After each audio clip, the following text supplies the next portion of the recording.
ඉන්නවා ගොඩක් ලොකු තරඟයකුත් තියෙයි. ඔබත් තෝරන්නේ. ඔබත් නෑ. වික්ටෝරියානු ස්මරණ ශාලාවෙනේ කරන්නේ. වික්ටෝරියා රජින වගේ ඇඳුමක් අඳන් ආවොත් අන්න යාට පළවෙනි තෑග්ග හම්බ වෙයි. රුපියල් ලක්ෂ 10ක්. මං ඕක මුලින්ම කල්පනා කරා. වික්ටෝරියා රජිනගේ ඇඳුම දැන් කවුරුවත් එතෙන්ට එන එකක් නෑ නේ. අපි බලමුකෝ.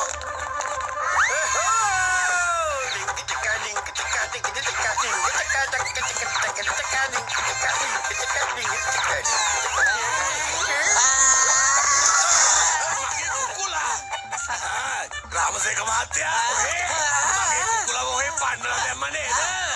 මං ඔහේ වාතාරින්නේ නෑ. හරි මට සභාවට කුල රත්න මහත්තයා මං හිතලා නෙවෙයි ඒ දේ කළේ. අනේ ඕ මහත්තයෝ ග්‍රාමසේවක මහත්තයා වැරදීමකින් ඇගේ හැපෙන්න ඇත්තේ. සෝරි කිව්වට වැඩක් වෙන්නේ නෑ නේද? ඔහෙලා මේ කුල රත්නගේ කුකුලා ආපහු අරගෙන එනකන් මේ කුකුලාගේ පිටේ මම වාඩි වෙලා මුළු දවසම ගම වටේම යනවා. අනේ කුකුල් මල්ලි මෙහාට එන්නකෝ මෙහාට එන්නකෝ බම් බම් බම් බම් බම් බම් අයියෝ හොබින්ට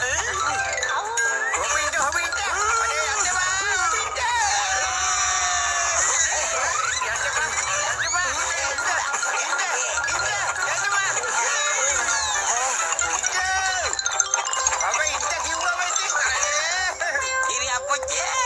මගේ අවුරුදු 20ක පළපුරුද්දට මේ වගේ දෙයක් කවදාවත් වෙලා නෑ. මගේම ගමේදී මෙයා මාව කුකුලෙක් කළා නේ. දැන් නම් හොඳට මෑජි. මේ කුල රත්නගේ කුකුලව අල්ලගන්න එක ඔයලාට ඒ තරම් ලේසි වැඩක් නෙමෙයි. ඒක මතක තියාගන්නවා. අනේ මෙච්චර ලේසියෙන් අඬ ගැහුවම එනවනම් මොනවටද අපිව මේ තරම් මහන්සි කරේ මනුස්සයෝ? ඔයලාට හොඳ පාඩමක් උගන්වන්න ඕන නිසා. ආයෙ කවදාවත් ඇස් පේන්නේ නැති මිනිස්සු වගේ මිනිස්සුන්ගේ ගැප්පෙන්නේ නෑනේ. ඇස් අරගෙන යනවාලු. ඕකේ. අයි ඔය අපිට දැන් පාඩමක් ඉගන්වන්නේ. දැන් අපි හොයට පාඩමක් උගන්වන්න වෙලාව. කුකුලව අතාරින්නද? හරි අරින්නකෝ. මෙයා අපිට මොනවා කියලා කරන්නද? ඇත්තම කියනවා නම් මං හරි ආසයි. මේ වගේ කෙනෙක්ගෙන් තන්දුරි ටිකක් හදලා කන්න. ඇත්තද? මාව දවල් ටිකක් දාන්නද හිතාගෙන ඉන්නේ. ඉන්නකෝ ගන්න හොඳ පාඩම.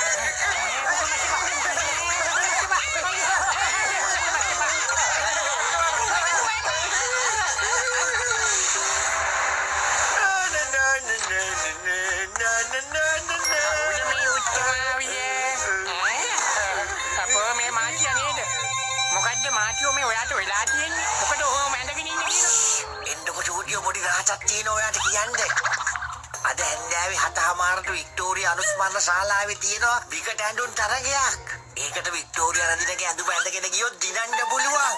පළවෙනි ටැග්ගට ලක්ෂ 10ක් දෙනවා. ඒක කවුරුවත් දන්නේ නැහැ මං විතරයි දන්නේ. කාටවත් කියන්න එපා.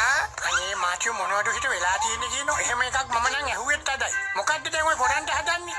කවුද ඔයාට ගොම් බොරුව කිව්වේ? අනේ මම එළියේ ඉන්නකොට මේකේ සංවිධායකයෝ මේ ගැන කතා කරනවා මට ඇහුණානේ. ඒක ඇත්ත. ඒක බොරුවක් නෙමෙයි. ඒගොල්ලෝ කතා වෙනවා මං අහගෙන ඉතියා. මච්චකද්ද එහෙනම් කොරෙමු. අපි හිතන් ඉන්නේ මේගොල්ලෝ අපේ හොඳ යාළුවෝ කියලා පේනව නේද? මේගොල්ලෝ ඒ තෑග්ග ගන්න ලෑස්ති වෙනවා නිකන් අපිව අමතක කරලා දාලා. ඒයි දෙන්නකෝ වැඩි අපිට තරි නුදුරේ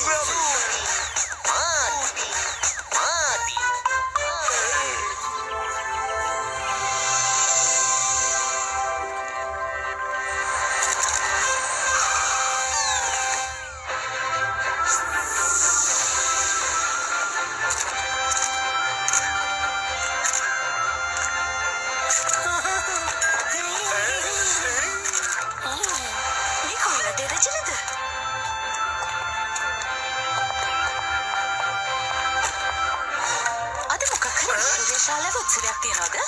මේ මොකද? හැමෝම මොකද කුයින් වගේ ඇඳගෙන ආවේ? ඒ කියන්නේ ඔයාලා මං කතා කරන දේවල් අහගෙන හිටියා නේද?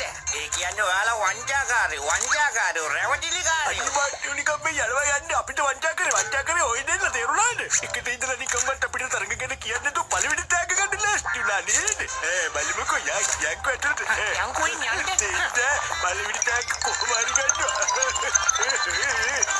ඔය බලන්නකෝ. වැඩි දිනේ එක සෙල්ෆියක් ආමුද? එක සෙල්ෆියක්. චූටියෝ මෙතන බැනර් එකක් බෝඩ් එකක්වත් නැහැනේ. අනිත් එක ස්ටේජ් එකක් ගහලත් නැහැ. හරි. මල්ලි මෙතන තියෙනවද මොකක් හරි විකට ඇඳුම් තරගයක් වගේ එකක්?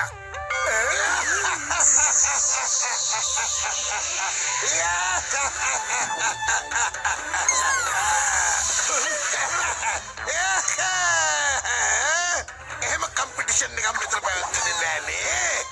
Madam Queen, can I help you? මිත්‍රවරුනි, ඔයගොල්ලෝ කවදාවත් වික්ටෝරියා රජින දැකලා නෑ නේද? මම ඔයාලට පෙන්නනවා වික්ටෝරියා රජිනව. දැන් කට්ටියම මෙන්න මේගොල්ලෝ දිහා බලන්න. මේ ඉන්නේ වික්ටෝරියා රජිනලා.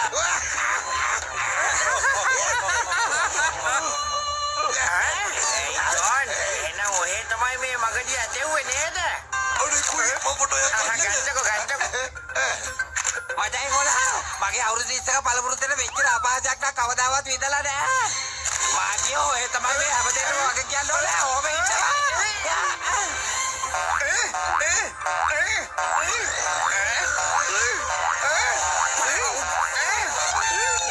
පනියනෝ මට නම් ගොන්ටක දීරු වැඩි ගෑනු කැන්ඩල් හයිලෝ අදහසක් එන්නේ කියලා දන්නේ නැද්ද ෂූටි මොනවා හරි හිතන්නකො හිතලා කරන්නකො මොකද්ද කරන්නේ පච්චෝනා මේ ජෝන්ස් අපේ බොරු රෙකෝඩින් එකක් අහන්න දෙන්න ඕන කොහොම හරි මේ මචංතුමා ඔයාගේ උදව් ඕනේ මේ වෙලාවේ හරිද ඔන්න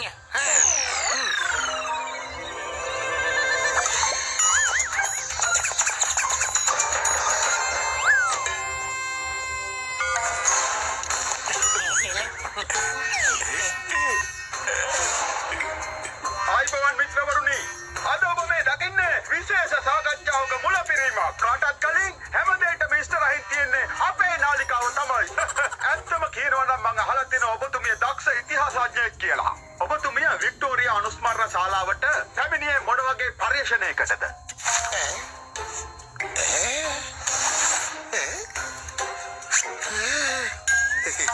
ඔව් අපි හැම දෙයක්ම දන්නවා ඔබතුමිය වික්ටෝරියා අනුස්මරණ ශාලාවේ ගේට්ටුව ළඟ හංගලා තියෙන නිධානය ගැන අවුරුදු ගානක් තිස්සේ පරීක්ෂණය කරනවනේ.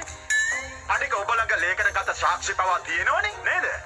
හරියටම හරි. මේ වතාවේ නම් මං හිතන හාරන්න පටන් ගන්නවා. ඒ වගේම මං එතන තියෙන නිදාන එළියටත් අර ගන්නවා. එතකොට ඇත්ත එළි වෙයි.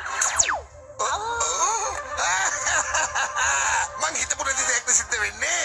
එහෙනම් හිට මේගොල්ලෝ නිදානේ ආරන්න යනවා. ඒගොල්ලන්ට කලින් මං එතනට ගිහිල්ලා නිදානේ අරගෙන පැනලා යනවා. එතකොට මම කෝටිපතියෙක්. ජෝන් තමයි ජෝන් වෙන්නේ. ජෝන් තමයි ජෝන් වෙන්නේ.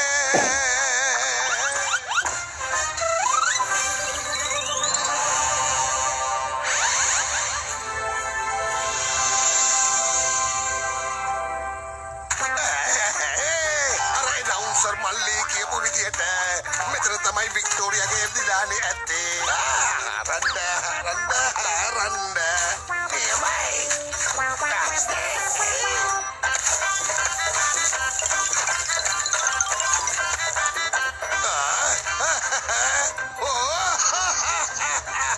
ඔන්න නිදානේ හම්බ වෙන්න යන්නේ ඔන්න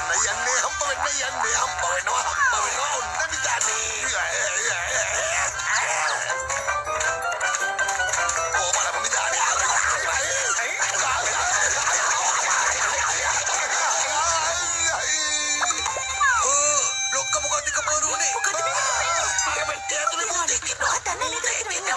මට හොඳටම ගැහුවා. අන්න අර පෙට්ටිය ඇතුලේ ඉන්නේ.